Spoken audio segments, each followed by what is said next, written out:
السلام علیکم۔ پاکستان میں اس وقت شام کے 7، بھارت میں 7:30 اور یہاں ہمارے اسٹوڈیوز کی گھڑیوں میں صبح کے 10 بج رہے ہیں۔ وائس آف امریکہ واشنگٹن کی اردو سروس سے ہماری باقاعدہ نشریات کا آغاز ہوتا ہے۔ پہلے گھنٹے کے لیے میں ہوں آپ کا میزبان خالد حمید۔ جیسا کہ آپ دیکھ رہے ہیں فیس بک لائیو پر ہم آپ کے سامنے ہیں، اور ویب سائٹ اور ریڈیو پر ہمارا یہ 1 گھنٹے کا نیوز شو جاری رہے گا۔ تو آغاز کرتے ہیں پہلے آج کی اہم خبروں کی سرخیوں سے۔ پاکستان کے وزیر اعظم عمران خان کا کہنا ہے کہ پاکستان اور چین اب سی پیک سے اگلے مرحلے کے جانب گامزن ہیں۔ وزیر اعظم عمران خان نے ان خیالات کا اظہار جمعے کو بیجنگ میں بیلٹ اینڈ روڈ فورم سے خطاب کے دوران کیا۔ اس ہفتے چین اپنے belt and road initiative program کے لیے 37 ملکوں کے رہنماؤں کی میزبانی کر رہا ہے، اور پاکستان اس میں شامل ہے۔ عالمی بینک کے صدر نے قرضوں کی فراہمی اور بیرونی فنڈز میں اضافے کے لیے ضمانتیں فراہم کرنے کے لیے پاکستان کے ساتھ مضبوط اقتصادی تعلقات کا عہد کیا ہے۔ سابق وزیر اعظم نواز شریف نے بیرون ملک علاج کے لیے سپریم کورٹ میں درخواست دائر کر دی ہے۔ اور برطانوی خبر رساں ایجنسی رائٹرز نے دعویٰ کیا ہے کہ امریکہ افغانستان کے دارالحکومت کابل میں واقع اپنے سفارت خانے کے عملے کی تعداد نصف حد تک کم کرنے کا منصوبہ بنا رہا ہے۔ بھارت کے وزیر اعظم نریندر مودی نے کہا ہے کہ نئی دہلی کے زیر انتظام کشمیر کے پلوامہ علاقے میں 14 فروری کو کیے گئے دہشت گرد حملے کے بعد سے اب تک بھارتی حفاظتی دستوں نے ریاست میں 42 عسکری پسندوں کو ہلاک کیا ہے۔ اور سری لنکا کے حکام نے مزید حملوں کے پیش نظر شہریوں کو مساجد اور گرجا گھروں میں جانے سے گریز کرنے کی ہدایت کی ہے۔ اور کولمبو میں امریکی سفارت خانے نے لوگوں کو مشورہ دیا ہے کہ وہ اگلے اختتامی ہفتہ کے دنوں کے دوران سری لنکا کی عبادت گاہوں سے دور رہیں۔ اور سری لنکا کے عہدیداروں کا کہنا ہے کہ ایسٹر سنڈے کے متعدد بم حملوں میں ملوث عسکریت پسند گروپ کا مشتبہ لیڈر شنگریلا ہوٹل کے ایک دھماکے میں ہلاک ہو گیا ہے۔ یہ تھیں شہ سرخیاں، تفصیل کچھ دیر کے بعد۔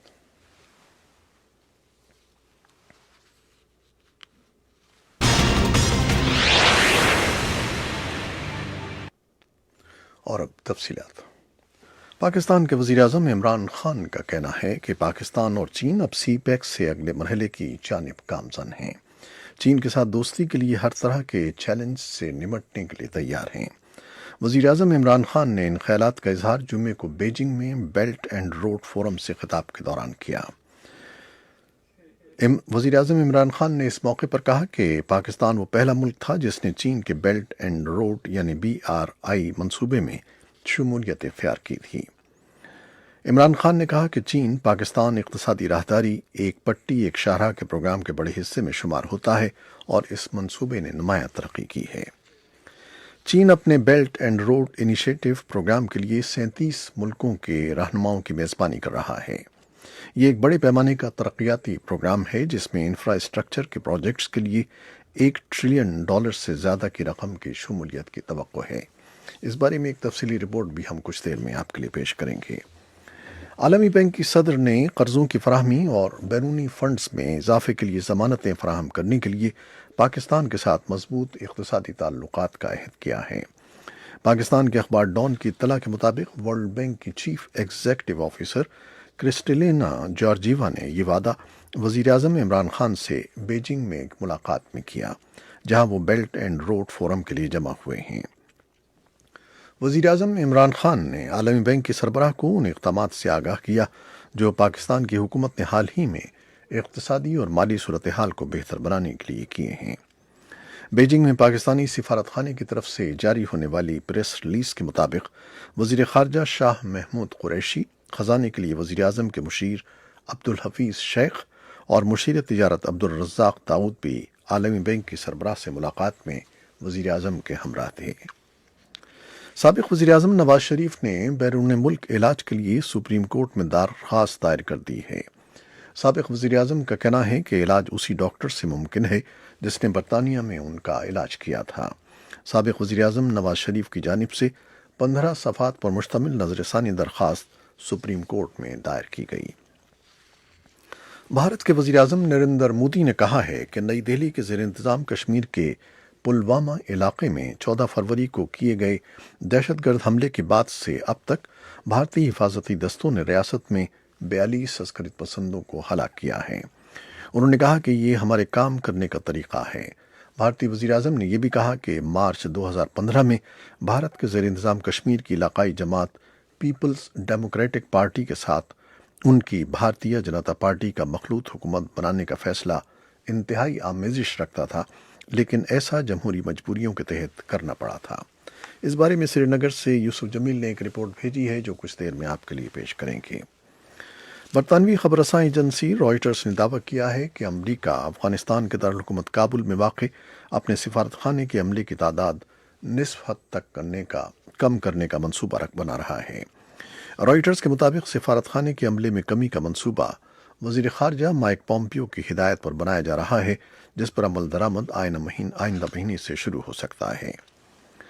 افغانستان میں اقوام متحدہ کے مشن کے سربراہ نے قطر میں طالبان کی قیادت کے ساتھ ملاقات کی ہے، جس میں افغانستان میں قیام امن کے لیے جاری کوششوں اور اقوام متحدہ کے کردار پر تبادلہ خیال کیا گیا۔ افغان طالبان کے ترجمان ذبیح اللہ مجاہدین نے ایک بیان میں کہا ہے کہ اقوام متحدہ کے اعانتی مشن برائے افغانستان کے سربراہ تادا میچی یاماموتو نے جمعرات کو دوحہ میں طالبان کی سیاسی قیادت سے ملاقات کی ہے۔ ترجمان کے مطابق ملاقات میں ان کے وفد کی قیادت طالبان کی مذاکراتی ٹیم کے سربراہ ملا برادر اخون نے کی۔ اور افغان مفاہمت کے لیے امریکی مندوب زلمے خلیل زاد نے کہا ہے کہ ملک میں اموات کی سطح کم کرنے کا ایک ہی طریقہ ہے اور وہ ہے امن معاہدہ۔ اقوام متحدہ نے بدھ کے روز جاری کی گئی رپورٹ میں کہا ہے کہ سن 2019 کے پہلے 3 ماہ میں امریکی اور افغان فورسز کے ہاتھوں مارے جانے والے افغان شہریوں کی تعداد کہیں زیادہ تھی بنسبت طالبان اور دوسرے باغیوں کے حملوں میں ہلاک ہونے والوں کے۔ خلیل زاد نے جمعرات کے روز ٹویٹر پر کہا کہ یہ ہلاکتیں ہم سب کو غصہ دلاتی ہیں اور ہم ان افغانوں کے ساتھ کھڑے ہیں جو ان اموات پر احتجاج کر رہے ہیں اور اس خون ریزی کو روکنا چاہتے ہیں۔ افغان صدر اشرف غنی نے جمعے کے روز پارلیمنٹ کی نئی مدت کا افتتاح کیا ہے۔ پچھلی پارلیمنٹ کی آئینی مدت سن 2015 میں ختم ہو گئی تھی، لیکن صدر غنی نے ایک صدارتی حکم کے ذریعے اسے جاری رکھنے کی اجازت دی تھی۔ اکتوبر سن 2018 میں انتخابات کے بعد نتائج میں تاخیر کر دی گئی تھی کیونکہ ان میں دھاندلی اور غیر شفافیت کے الزام تھے۔ افتتاحی تقریب سے خطاب کرتے ہوئے صدر غنی نے انتخابات میں نوجوانوں کی شمولیت کو سراہا جو ان کے بقول خواتین اور انسانی حقوق کی حفاظت کریں گے۔ صدر نے اپوزیشن کی طرف سے اقتدار چھوڑنے کے مطالبے کو مسترد کرتے ہوئے اعلان کیا کہ وہ 28 ستمبر کو ہونے والے آئندہ انتخابات تک کام کرتے رہیں گے۔ کولمبو میں امریکی سفارت خانے نے لوگوں کو مشورہ دیا ہے کہ وہ اگلے اختتامی ہفتہ کے دنوں کے دوران سری لنکا کی عبادت گاہوں سے دور رہیں۔ پیغام میں سری لنکا کی ان رپورٹوں کا حوالہ دیا گیا ہے جن میں بتایا گیا ہے کہ مزید حملوں کا امکان ہے۔ سفارت خانے نے جمعرات کو اپنے سرکاری ٹویٹر اکاؤنٹ سے جاری پیغام میں کہا ہے کہ چوکنا رہیں اور بڑے اجتماعات سے دور رہیں۔ یہ انتباہ ان دنوں میں سامنے آیا ہے جب ایسٹر سنڈے کے موقع پر مسیحی عبادت گزاروں پر تباہ کن حملہ ہوا، جن میں خودکش بم حملوں میں 250 سے زائد افراد ہلاک ہوئے۔ اس سے قبل اہلکاروں نے ہلاکتوں کی تعداد 350 بتائی تھی، لیکن جمعرات کے روز نظر ثانی شدہ اعداد سامنے آئے ہیں۔ یہ کہا گیا ہے کہ اس بات کا امکان ہو سکتا ہے کہ کچھ میتوں کی دوبارہ گنتی کی گئی ہو۔ اور سری لنکا کے حکام نے مزید حملوں کے خدشے کے پیش نظر شہریوں کو مساجد اور گرجا گھر نہ جانے کی ہدایت کی ہے۔ انٹیلیجنس حکام نے جوابی حملوں کے خدشے کے پیش نظر مسلمانوں کو نماز جمعہ کے اجتماعات سے روک دیا ہے۔ حکام نے اپیل کی ہے کہ مسلمان گھروں میں ہی نماز ادا کریں۔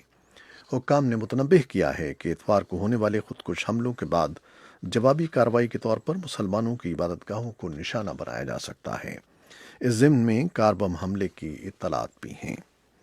اور سری لنکا کے عہدیداروں کا کہنا ہے کہ ایسٹر سنڈے کے متعدد بم حملوں میں ملوث عسکریت پسند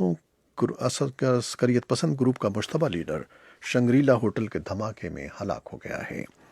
عہدیداروں نے جمعے کے روز بتایا کہ یہ ان 6 ہوٹلوں اور گرجا گھروں میں سے ایک ہے جہاں پر حملوں میں کم از کم 250 افراد ہلاک ہوئے ہیں۔ پولیس نے سرکاری ٹویٹر اکاؤنٹ پر بتایا ہے کہ مقامی قومی توحید جماعت جو سوشل میڈیا پر اپنی شدت پسند تقریروں کے لیے مشہور ہے، اس کا لیڈر محمد زہران ہاشم 9 خودکش بم حملوں کے دوران ہلاک ہو گیا۔ یہ تھیں وہ خبریں جو فیس بک لائیو پر ہم نے آپ کے لیے پیش کی۔ ویب سائٹ اور ریڈیو پر ہمارا یہ 1 گھنٹے کا نیوز شو جاری ہے، ہمارے ساتھ رہیے گا، اور فیس بک لائیو سے اجازت لیتے ہیں۔ اللہ حافظ۔